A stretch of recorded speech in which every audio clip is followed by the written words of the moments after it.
Hello viewers, আসসালামু আলাইকুম। আশা করি যে যেখানে আছেন কুশলে আছেন, স্বাচ্ছন্দ্যে আছেন। নওগাঁ থেকে আগত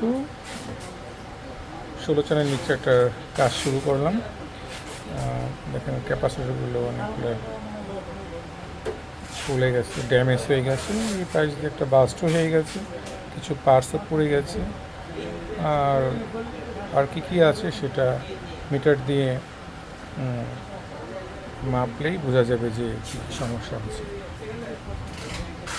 মাস্টার প্যানেলটাকে আমি খুলে ফেলেছি, এটাকে ওয়াশ করব। সুইচ উঠতেছে না, নামতেছে, কিছু কিছু আবার ভালো আছে।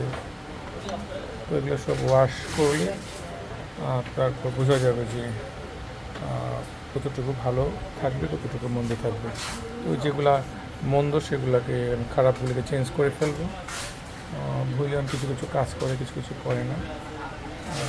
আস্তে আস্তে আমি চেক করলে সব বুঝতে পারবো। প্রথমত আমি এটা পাওয়ারটাকে ওকে করে লাইন দিলে আমার পাওয়ারের প্রবলেমটাকে সলভ করি। যে পাওয়ারটা আসতে ডিলে হয়, আসে যায়, দেন আমি এদিকের কাজগুলো সামনের দিকে আগাবো। সবাই খুব ভালো থাকবেন, নিরাপদে থাকবেন, স্বাচ্ছন্দ্যে থাকবেন, আনন্দে থাকবেন। খোদা হাফেজ, দেখা হবে নেক্সট ভিডিও। আসসালামু আলাইকুম।